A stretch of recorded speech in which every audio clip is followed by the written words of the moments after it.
University of Maryland University College has created a capstone course for a variety of cyber disciplines labeled as CYB 670, Capstone in Cybersecurity. This expert testimony video is a compilation of the first 3 projects in the course, completed by Group 3. The team consisted of UMUC students, Brian, Jeff, Raymond, and Sequoia. The video is going to roughly follow the outline on this slide. We're going to first recap the activities conducted in each project. Beginning with Project 1, we covered a number of security baselines in both international and Canadian national policies. Additionally, there were a number of exercises and labs that reinforce this knowledge with hands-on practical experience. Project 2 was all about analyzing attack vectors and their associated countermeasures. In order to visualize these concepts, a lab on network packet analysis was conducted to analyze a variety of attacks. Project 3 dealt with incident response and business continuity planning. In this project, the labs focused on recovering from ransomware attacks as well as finding forensic evidence. Lastly, we will provide some expert opinions on the cyber landscape today. In the first project, the focus was on creating a baseline configuration for Canadian information systems for the International Summit. A cybersecurity policy and baseline analysis report was created to further understanding in the areas of cyber policy, international standards, and transnational legal compliance. Recognizing the importance of compliance with both national and international regulations and standards, this baseline was created for the summit. Additionally, a number of checklists and forms were created to verify best practices. The network security checklist was created to detail a number of network devices and protocols that deal with network security. Proper authentication, secure communications, and firewall management were all discussed. A number of chain of custody forms were also created to document devices as they are collected and analyzed, to include hard drives, mobile devices, external storage, and tablets. A number of labs and exercises were conducted in this project as well. To ensure that all team members had the foundational knowledge required to complete the tasks in subsequent projects, a set of preparatory exercises were completed covering topics such as Nessus, Snort, Wireshark, CryptTool, and Our Secret. These exercises provided a refresher on some of the common tools used by cyber professionals today. A more specific lab was also conducted, focusing on phishing attacks through email. 4 emails were analyzed with an effort on characterizing their attack vectors and damage. The emails exhibited a variety of behavior such as posing as legitimate American Express forms, an invoice, and using obfuscated code to gain some form of code execution on the victim machine. Project 2 was all about attack vectors and countermeasures. To begin, a discussion was held on attack vectors and their known attribution to various threat actors. These threat actors can include unskilled script kiddies, all the way up to highly sophisticated advanced persistent threats. A vulnerability assessment matrix was created to analyze the various attack vectors and suggest methods for their mitigation. Attack vectors included denial of service, malware, phishing, brute force attacks, and more. A cybersecurity risk assessment was also conducted, in which the team identified current measures for authentication, authorization, and access control. When risks were present, decisions were made on how to mitigate the risks if necessary. Incident response was another one of the primary focuses of this project. Discussion occurred on what an incident response entails, how to correctly conduct an incident response, and then sharing findings with the appropriate personnel. The labs in Project 2 centered around the analysis of a large packet capture using the Wireshark protocol analyzer. The packet capture was only large because it contained 2 extremely loud attacks from a network traffic perspective. One of these attacks was a denial of service attack against a web server, in which the attacker sent a flood of user datagram protocol, or UDP packets, to a web server, tying up its resources. The second attack was a brute force dictionary attack, in which the attacker appeared to be using the NICTO tool to enumerate the resources accessible on the web server. Eventually, the attacker found a method by which he or she could upload a payload called msf2.php. The attacker then triggered the payload by performing an HTTP GET request to it.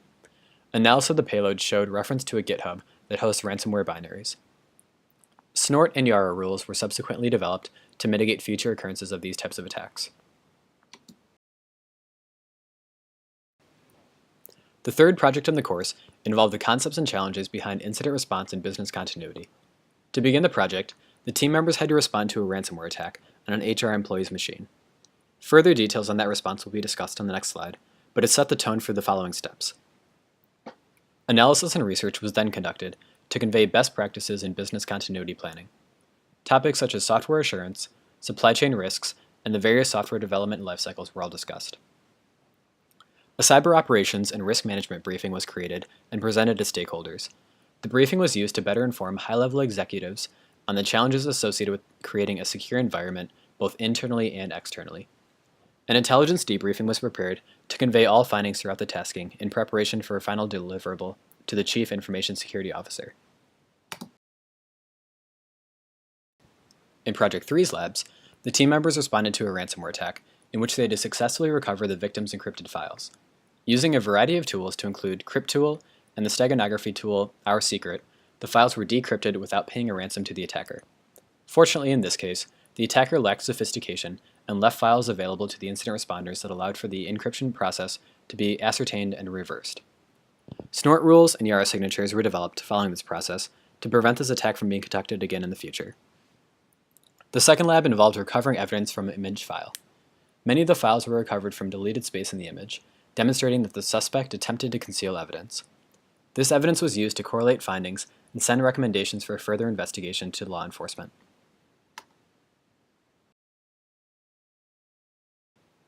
So now we're going to get into a few discussion points. First, it is important to acknowledge that there are a number of legal challenges associated with cyber incidents involving foreign countries. When dealing with incidents involving another country, all laws that apply to the source, destination, and intermediary countries need to be considered. In Canada, the primary law impacting cyber law enforcement is the Personal Information Protection and Electronic Documents Act, or PIPTA. It deals primarily with the privacy of Canadian citizens and the lengths to which the private and public sector entities must go to protect it. When retrieving electronic evidence stored on foreign soil, the laws applicable to the storing country apply to the data. So for example, if a United States investigator wished to retrieve data related to a U.S. citizen's Google Drive, but the data itself is stored in Canada, that investigator must follow Canadian laws when seizing the evidence.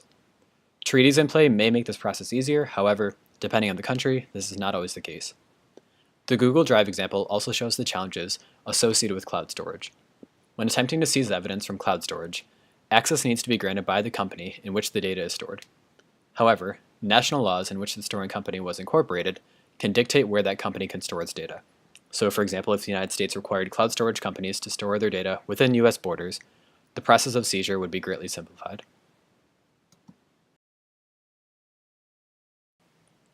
Specific to Canada's investigation, international laws did not severely impact the nature of the investigation. Most of the information required for the investigation was housed on Canadian information systems, so evidence collection was fairly standard.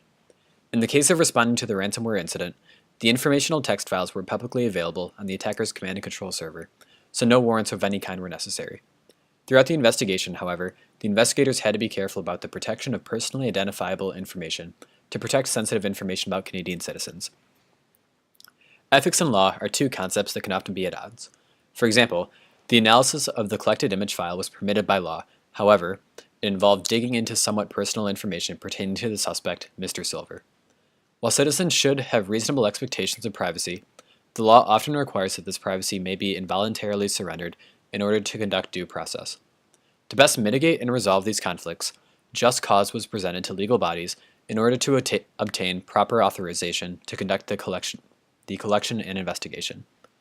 A number of steps were taken to protect U.S. soil and its citizens throughout the investigation. PII was kept close to the investigators, with a robust chain of custody process documenting hands that have touched the data. A number of defenses were put in place to prevent future attacks in the form of snort rules and Yara signatures. These rules and signatures were shared among the 5 countries. Additionally, recommendations on system configuration baselines and proper security training were recommended. Security involves everyone, so it is important for all people to be able to minimally recognize evidence of a cyber attack. I hope this testimony sheds some light on the extent to which security professionals go to become and remain apprised of emerging threats and capabilities. While national and international laws dictate how cyber investigations and operations can be conducted, the importance of being able to find the common ground necessary to complete these investigations is important. As attackers continue to become more sophisticated, cooperation between governments, corporations, and academia is critical in order to meet the challenges from threat actors. Thank you for your time.